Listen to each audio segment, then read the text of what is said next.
하나님께서 지난 여름 캠프를 통해 풍성한 말씀의 은혜를 주셨습니다. 하나님의 말씀은 갈급한 우리의 심령에 생수와 같은 은혜를 주십니다. 또한 절망하는 자들에게는 위로를 주시고 연약한 자에게는 힘과 능력을 주십니다. 그러므로 우리는 하나님께서 주신 이 성경 말씀을 사랑하고 지켜 행하는 자들이 되어야 합니다. 자, 그러면 성경에 나오는 수많은 말씀 중에 우리가 가장 우선적으로 지켜야 할 말씀이 무엇일까요? 오늘 말씀은 하나님이 주신 성경 말씀을 우리가 어떤 자세로 공부를 해야 하며 또 여러 말씀 중에 가장 중요하고 우선적으로 지켜야 할 계명이 무엇인가를 가르쳐주고 있습니다. 본문 말씀을 통해 이를 배우고 하나님께서 기뻐하시는 참 신앙인들로 성장할 수 있기를 기도합니다. 파트 1, 성경을 오해한 사두개인들 18절에서 27절 말씀입니다.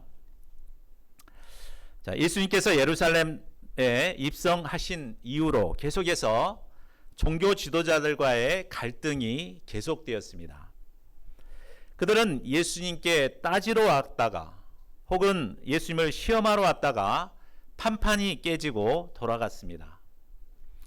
그러자 이제는 사두개인들이 등장하여 예수님을 공격합니다. 18절을 보십시오. 저자 마가는 사두개인을 가리켜 부활이 없다 하는 사두개인이라고 소개합니다. 사두개인들은 당시 기득권을 가진 귀족 세력이었습니다. 대제사장을 비롯한 공예 의원들이 대부분 사두개인들이었습니다. 그들은 모세가 쓴 5권의 성경만을 정경으로 인정했습니다. 그리고 모세 오경에 직접적인 부활이 언급되지 않았다는 것 때문에 그들은 부활을 믿지 않았습니다. 부활을 믿지 않으니 사후의 세계도 믿지 않았고 장차 올 심판도 믿지 않았습니다. 자, 부활이나 심판을 믿지 않은 그들의 삶이 어떠했겠습니까? 그들은 현실주의자들이 되어 자신의 이익을 위해서라면 불의나 불법을 서슴지 않고 행했습니다. 그러면서도 어떤 죄의식이나 양심의 간책도 느끼지 않았습니다. 당시 대제사장을 비롯한 정치 지도자들이 대부분 사두개인이었다는 것을 보면 그 시대가 얼마나 어두웠는가를 짐작할 수 있습니다. 자, 그런데 문제는 오늘날 살아가는 대부분의 사람들이 이런 사두개인과 같은 생각으로 살아가고 있다는 것입니다. 이 세상의 삶이 전부라고 생각하고 오로지 자기 이익만을 위해서 불법과 악을 서슴지 않고 행합니다. 제가 전에 이제 고등학교, 중학교 학생들을 가르칠 때 잠깐 이제 내가 불법을 행해서 감옥에 갈 수도 있고 감옥에 가서 1억을 받을 수 있는 기회가 있다. 그러면 불법을 행하겠냐 안 하겠냐 이렇게 물어보니까 대부분의 학생들이 다 불법을 행하겠다고 이렇게 대답을 했습니다. 그만큼 현실의 이익을 위해서는 뭐 불법을 행해도 괜찮다 이렇게 살아갑니다. 자, 19절을 보십시오. 그들이 부활을 부정하는 근거로 내세운 것은 신명기 25장에 나오는 형사 취수 제도, 즉 형이 죽으면 동생이 형수를 취하는 제도였습니다. 자, 이 제도는 형의 재산을 끊기지 않도록 하기 위함이고 또 여성의 인권을 보호하고 후사를 통해 구제하고자 하는 제도였습니다. 비단 이 제도가 이스라엘에게만 있었던 것이 아닙니다. 우리나라 부여나 고구려에도 이 제도가 있었습니다. 그러나 그들은 이 제도를 근거로 만일 부활이 있다면 생기게 될 문제를 지적합니다. 20절에서 23절을 보십시오. 어떤 가정에 칠형제가 있었는데 맏이 아내를 취하였다가 후사가 없이 죽었습니다. 둘째도 그 여자를 취하였다가 후사가 없이 죽고 셋째도 그렇게 하여 7이 다 후사가 없이 죽었습니다. 여자도 결국 후사를 낳지 못하고 죽게 됩니다. 그런데 이들 모두가 부활하게 된다면 무슨 문제가 일어나겠습니까? 7형제 모두 한 아내를 취했기 때문에 그는 누구의 아내가 될 것인가, 이런 심각한 문제가 발생하게 됩니다. 이런 문제 때문에 부활이란 있을 수도 없고 있어서는 안 된다는 그들의 주장입니다. 자, 그러면 예수님은 이런 그들의 주장에 대해 무엇이라고 말씀하십니까? 우리 다 같이 24절을 같이 읽어보겠습니다. 시작. 너희께서 말했을 때 너희가 성경도 하나님의 능력도 알지 못함으로 오해함이 아니냐. 예수님이 보실 때 그들에게는 두 가지 문제가 있었습니다. 첫째는 성경을 정확하게 알지 못한다는 것입니다. 사두개인들은 다른 성경은 몰라도 이 모세 오경만큼은 전공 교수라고 할 정도로 해박한 지식을 갖고 있는 자들입니다. 기본적으로 5권의 성경을 모두 달달달달 외울 정도입니다. 그런데 문제는 그것에 담긴 영적인 의미는 깨닫지 못했다는 것입니다. 자, 우리가 성경을 공부해 보면 알지만 성경 말씀 속에는 얼마나 깊은 지혜와 보화가 담겨 있습니까? 말씀을 깊이 공부해 본 사람이라면 성경 말씀이 살아있는 하나님의 말씀이라는 것을 깨닫고 고백하게 됩니다. 그러나 그들은 지식적으로만 알고 있었지 말씀에 담긴 영적인 의미에 대해서는 전혀 알지 못했습니다. 자, 둘째로 그들은 하나님의 능력을 알지 못했습니다. 그들은 대제사장들이기 때문에 하나님을 믿긴 믿었죠. 그런데 하나님을 그저 막연한 존재로, 현실에서 아무런 힘을 쓰지 못하는 분으로 여겼습니다. 그런 하나님이 죽은 자를 살리고 또 세상을 심판한다는 것을 도무지 믿을 수가 없었습니다. 자, 그러나 하나님은 어떤 분이십니까? 하나님은 태초의 말씀으로 천지와 만물을 창조하신 창조주가 되십니다. 하나님은 지금도 살아계셔서 믿는 자들을 통해 능력으로 역사하십니다. 하나님은 사라의 마른 태에서 생명이 나게 하시고 죽은 자도 살리시는 생명의 수여자가 되십니다. 우리가 이 하나님의 권능을 믿을 때 부활에 대한 믿음도 쉽게 가질 수 있습니다. 자, 그들의 문제를 지적하신 후 예수님은 친절하게 그들이 가진 오해를 풀어줍니다. 25절을 보십시오. 사두개인들은 부활을 이 세상의 연장으로 오해했습니다. 그러나 부활하게 될 세상은 이 세상과는 전혀 다른 차원의 세상입니다.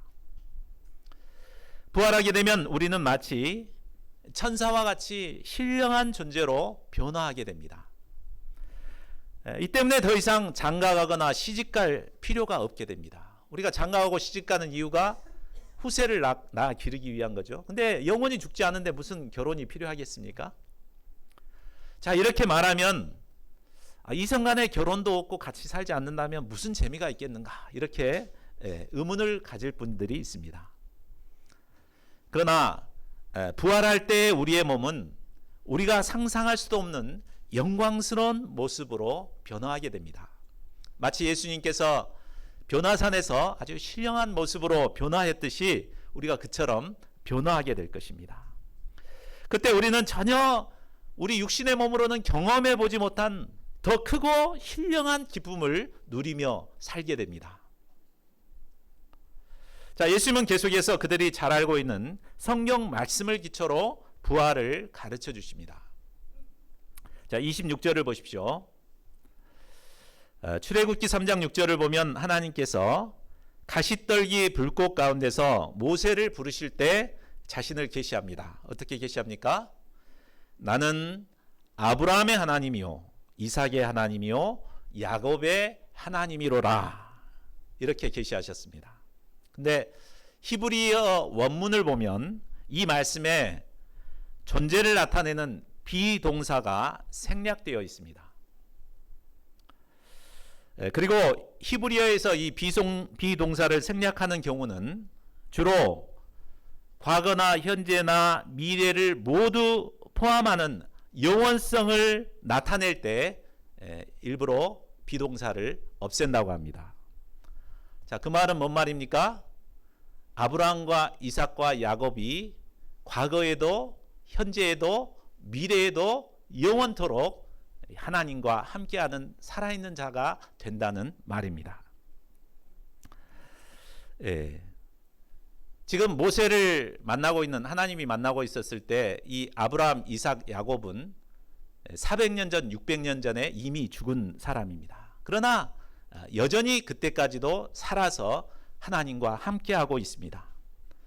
또한 장차 부활하여 영원토록 하나님과 함께 있을 것입니다. 하나님께서는 이 말씀을 통해 죽은 자가 부활하여 하나님과 영원토록 함께 있게 될 것을 가르쳐 주셨습니다. 예수님은 그들에게 결론적으로 말씀하십니다. 27절을 보십시오. 하나님은 죽은 자의 하나님이 아니요 산 자의 하나님이시라 너희가 크게 오해하였도다. 자, 여기서 죽은 자란 누구를 말할까요? 바로 사두개인들처럼 성경과 하나님의 능력을 오해하고 부활을 믿지 못하는 자들을 말합니다.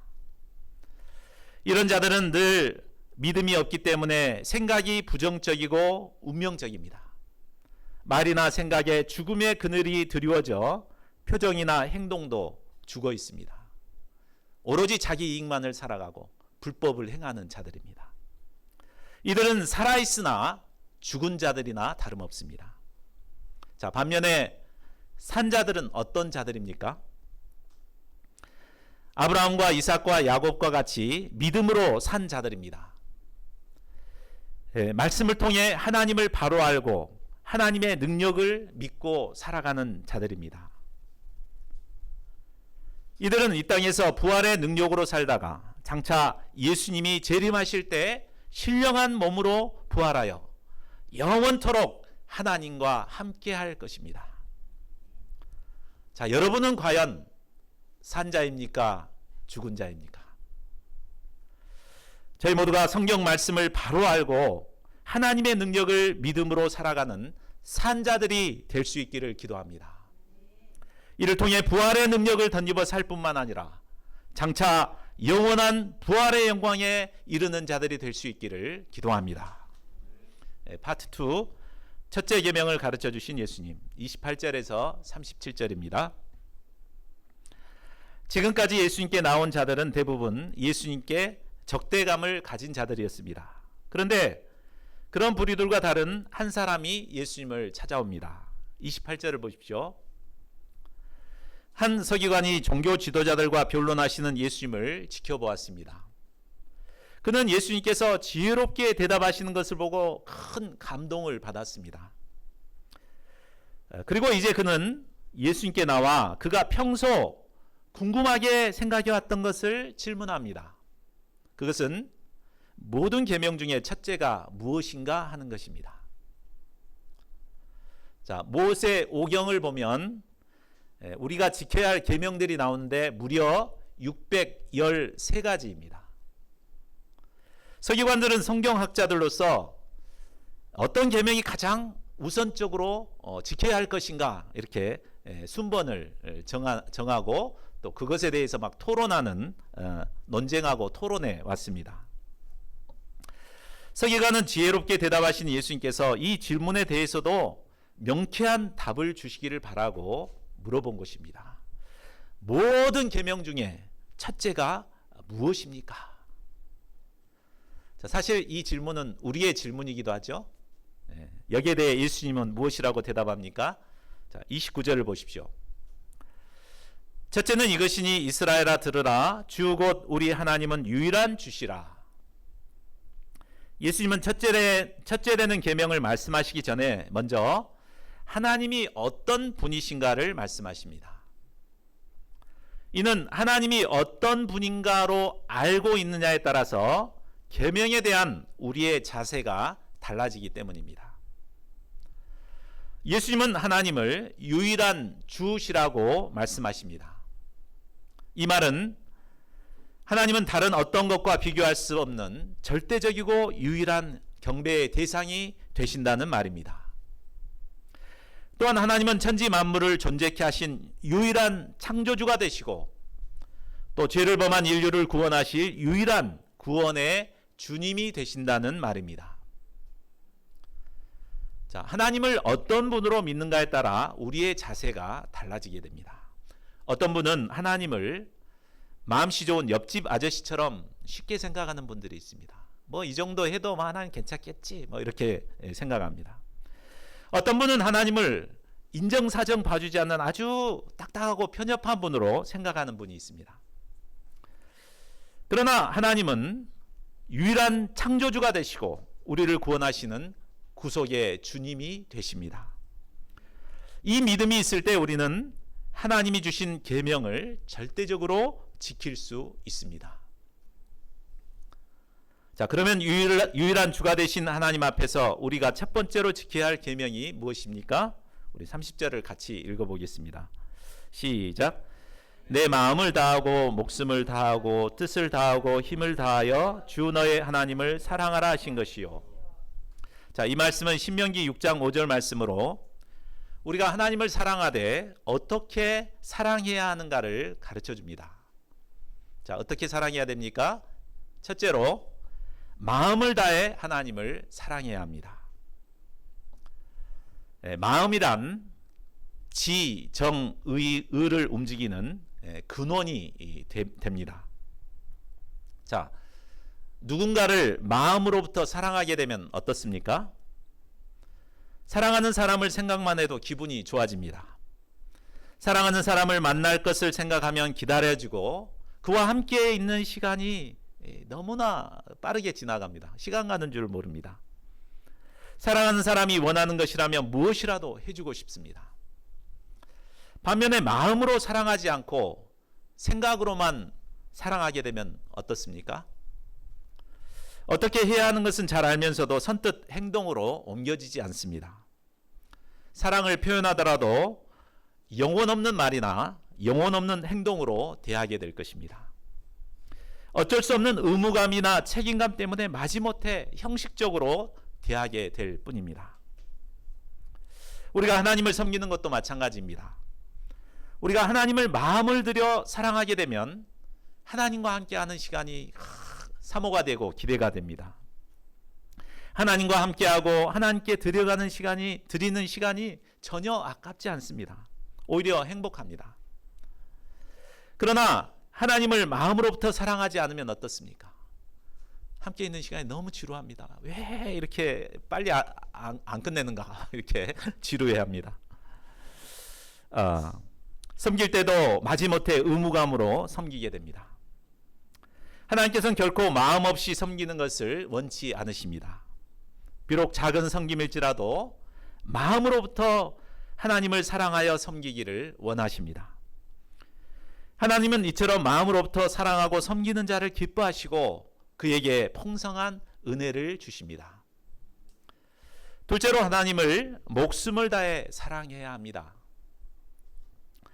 이는 하나님을 사랑하되 자신을 희생해서 자신의 생명을 희생하여 헌신적으로 사랑하라는 말입니다.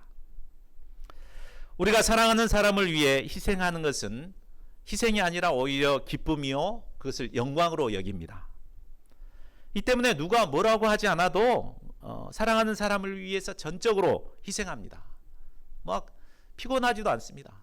막 저녁에 차를 타고 아침에 또 새벽에 일어나서 차를 타고 데려다 줘도 전혀 피곤한 줄 모릅니다. 이 때문에 누가 하라고 하지 않아도 사랑하는 사람을 위해 전적으로 희생합니다. 할 수만 있다면 저 하늘의 별이라도 따다주고 싶습니다. 이처럼 우리는 사랑하는 하나님을 위해 자신의 삶을 모든 영역에서 희생하면서 하나님을 섬겨야 합니다. 그리할 때 하나님께서 기뻐하시고 우리를 축복하십니다. 자, 셋째로 뜻을 다해 하나님을 사랑해야 합니다. 자, 뜻은 인간의 지적 능력과 사고를 나타냅니다. 하나님을 뜻을 다해 사랑한다는 것은 우리의 사고와 지식을 집중하여 사랑을 표현해야 한다는 말입니다. 사랑도 머리를 잘 써야 할 수 있습니다. 사랑하는 사람이 원하는 것이 무엇인가 생각하고 그것에 맞게 사랑을 이렇게 해야지 그 사람이 좋아하지, 내 생각에 그냥 이게 좋겠다 해서 이렇게 표현하면 좋아하지 않습니다.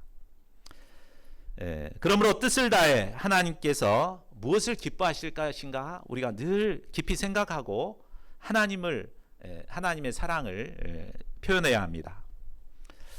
자, 마지막 넷째로는 힘을 다하여 하나님을 사랑해야 합니다. 힘은 육체적인 능력과 에너지를 의미합니다.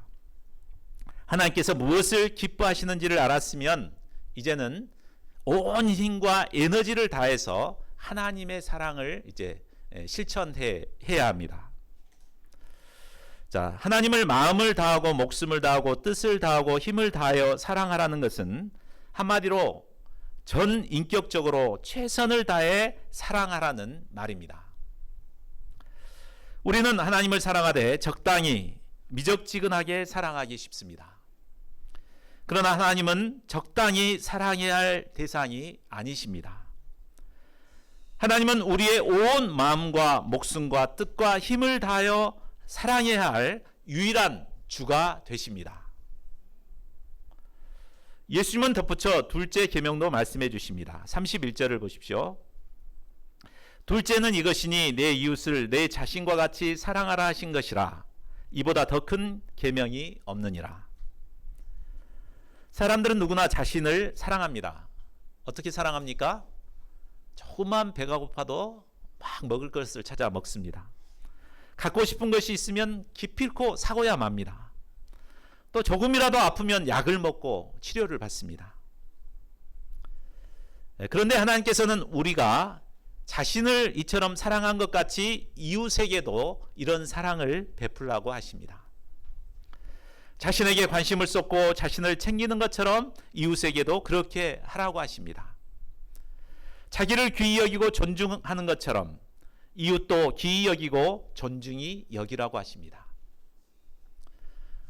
예수님께서 둘째 계명까지 말씀하신 것은 하나님의 사랑과 이웃 사랑은 뗄래야 뗄 수 없는 불가분의 관계이기 때문입니다.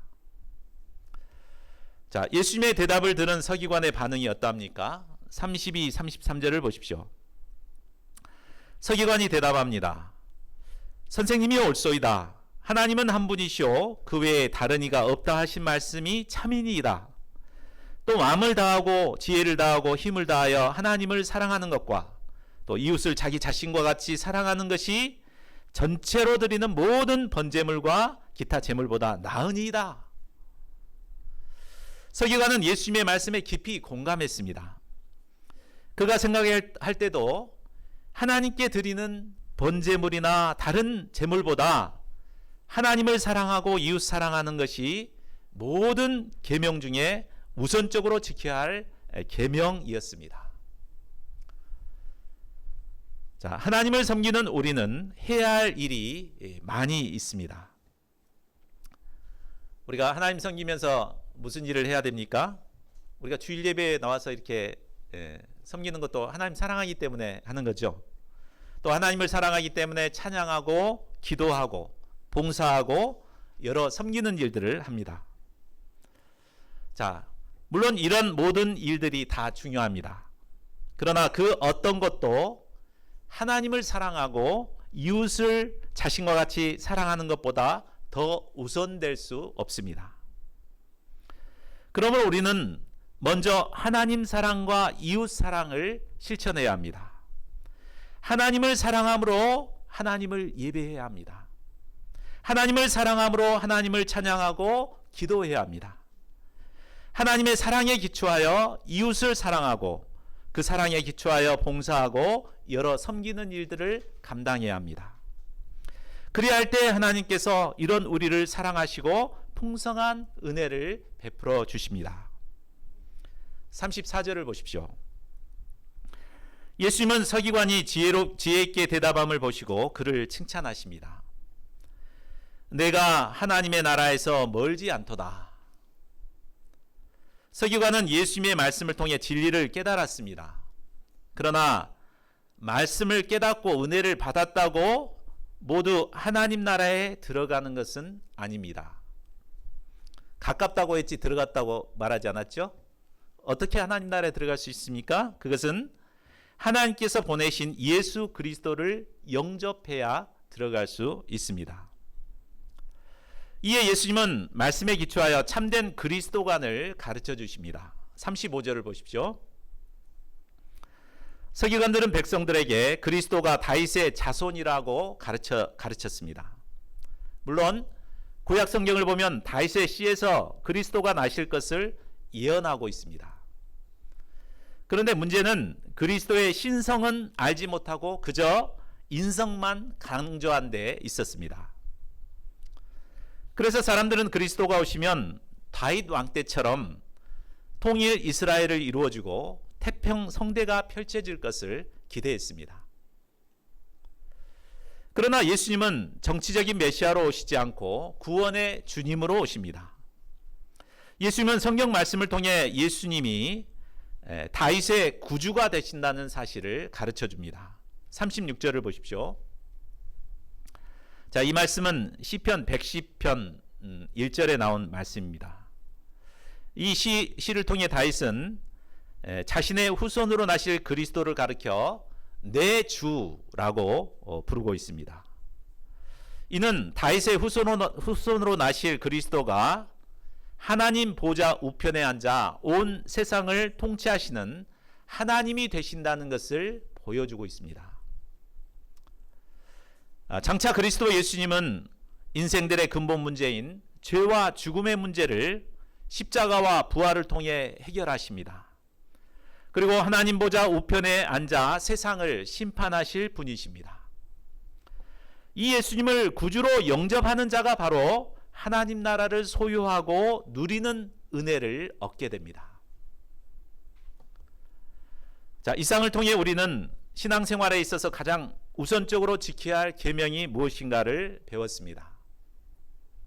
그것은 하나님을 전 인격적으로 최선을 다해 사랑하는 것입니다.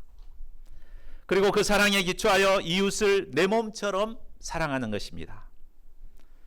또한 하나님 나라를 소유하기 위해 예수 그리스도를 바로 알고 예수님을 나의 구주로 영접하는 것입니다. 자, 이 말씀 앞에서 우리의 모습은 어떠합니까? 우리는 모두 하나님을 사랑합니다. 하나님을 사랑하기 때문에 이곳에 모여 예배를 드리고 있습니다. 그러나 솔직히 우리는 하나님을 사랑한다고 하지만 동시에 다른 것들도 사랑합니다. 어쩌면 하나님 사랑하는 것보다 더 사랑하는 것들이 많습니다. 부모를 사랑하고 자녀를 사랑합니다. 고상한 사람은 학문이나 예술을 사랑하고 나라를 사랑하기도 합니다. 세속적인 사람은 돈을 사랑하고 권력을 사랑하고 명예를 사랑합니다. 그러나 우리가 무엇보다 최우선적으로 사랑해야 할 대상은 바로 하나님이십니다. 세상의 그 어떤 것도 하나님을 사랑하는 것보다 앞설 수 없습니다. 저희 모두가 무엇보다도 우선적으로 하나님을 사랑하는 자들이 될 수 있기를 기도합니다. 하나님 사랑에 기초하여 이웃을 내 몸과 같이 사랑하고 우리 구주 예수 그리스도를 영접하고 섬기는 참 크리스찬들이 될 수 있기를 간절히 기도합니다. 파트 3, 모든 사람보다 많이 헌금한 과부, 38절에서 44절입니다. 3부 말씀에는 두 사람이 대조되어 나오고 있습니다. 신앙의 본질을 잃어버린 서기관들과 그리고 하나님 사랑과 이웃 사랑을 실천하는 한 가난한 과부의 모습입니다. 38, 39절을 보십시오. 예수님께서 가르치실 때 긴 옷을 입고 다니는 것과 시장에서 문안받는 것과 회당의 높은 자리와 잔치의 윗자리를 원하는 서기관들을 삼가하라고 하셨습니다. 여기서 긴 옷을 입는 것은 자신을 화려하게 꾸미는 것을 말합니다. 시장에서 문안받는 것은 사람들에게 인정받고 싶은 욕구를 말합니다. 회당에서 높은 자리와 잔치의 윗자리에 앉는 것은 높은 자리에 앉아 권세를 부리는 것을 말합니다. 이것이 당시 성경 말씀을 가르치는 서기관들의 모습이었습니다. 그러나 그들의 겉모습과 달리 실제 그들의 모습이 어떠했습니까? 40절을 보십시오. 그들은 연약한 과부의 재산을 보호해 준다고 속여서 과부의 가산을 삼키는 자들이었습니다. 그러면서도 사람들에게는 잘 보이기 위해서 미사 여구를 써가며 아주 길게 기도를 했습니다. 그들은 종교 지도자들이라고 하면서 이중 생활을 하고 거짓된 삶을 살고 있었습니다. 예수님은 이런 자들이 받을 판결은 더욱 중하다고 하십니다. 하나님의 말씀을 가르쳐야 할 종교 지도자가 이처럼 이중적인 삶을 살게 될 때 결국 하나님께 더 엄한 심판을 받게 될 것입니다. 41절을 보십시오. 예수님은 제자들과 함께 헌금함을 마주대하여 사람들이 헌금하는 것을 지켜보았습니다. 유월절을 맞이하여 많은 사람들이 성전에 와서 헌금을 했습니다. 부자들은 금화나 은화를 가져와서 아주 보란듯이 자랑스럽게 헌금을 했습니다. 아마 부자들이 헌금했을 때 절커덩 소리가 났을 것입니다. 그런데 42절을 보십시오. 가난한 한 과부는 오늘날 가치로 하면 한 1,000원 정도 해당됩니다. 2렙돈을 아주 조심스럽게 헌금함에 넣었습니다. 이때 땡그랑 소리가 났을 것입니다. 이 소리를 들은 사람들은 비웃고 에게 하며 무시했습니다. 그러나 예수님은 무엇이라고 하십니까? 43, 44절을 보십시오. 예수님은 가난한 과부가 연복궤에 넣는 모든 사람보다 가장 많이 넣었다고 하셨습니다. 이는 부자들은 다 풍족한 중에 넣었지만 과부는 그 구차한 중에서 자신의 모든 소유, 곧 생활비 전부를 넣었기 때문입니다. 비록 보잘것없는 1,000원짜리 한 장, 2렙돈이었지만 그 돈은 가난한 과부에게 있어서는 생활비 전부였습니다. 그것은 하나님께 드릴 수 있었던 그것을 기꺼이 하나님께 드릴 수 있었던 것은 그만큼 하나님을 사랑했기 때문입니다. 그녀는 마음과 목숨과 뜻과 힘을 다해 하나님을 사랑하라는 그 말씀을 실제 삶에서 실천한 여인이었습니다. 이것을 본 예수님은 1,000원 정도밖에 되지 않는 그 헌금이 유월절 헌금함에 헌금한 모든 헌금보다 더 많이 했다고 평가해 주셨습니다. 이를 볼 때 하나님께서는 겉으로 드러난 외적인 것보다 우리의 마음을 기뻐하신다는 것을 알 수 있습니다. 우리가 비록 보잘것없는 2렙돈일지라도 하나님을 사랑함으로 마음과 목숨과 뜻과 힘을 다해 드릴 때 하나님께서는 그것을 기뻐 받으십니다. 저희 모두가 마음을 다하여 하나님을 사랑함으로 하나님께 헌신하는 자들이 될 수 있기를 기도합니다. 자, 말씀을 맺겠습니다. 이상을 통해 우리는 성경을 머리로만 알고 성경과 하나님의 능력을 오해한 사두개인들의 잘못된 신앙의 모습을 배울 수 있었습니다. 또한 예수님께서는 모든 계명 중에 가장 우선적으로 지켜야 할 계명이 무엇인가를 가르쳐 주셨습니다. 그것은 전인격적으로 최선을 다해 하나님을 사랑하는 것입니다. 그리고 이웃을 그 사랑에 기초하여 이웃을 내 몸과 같이 사랑하는 것입니다. 신앙생활이란 한마디로 하나님의 말씀을 올바로 배워서 하나님을 사랑하고 또 이웃을 사랑하는 것입니다. 저희 모두가 이런 하나님의 마음에 합한 자들이 될 수 있기를 기도합니다. 그리하여 하나님께서 기뻐하시는 참 신앙인들로 살아가는 저희 모두가 될 수 있기를 간절히 기도합니다. 우리 요절 말씀 읽고 기도하는 시간 갖겠습니다.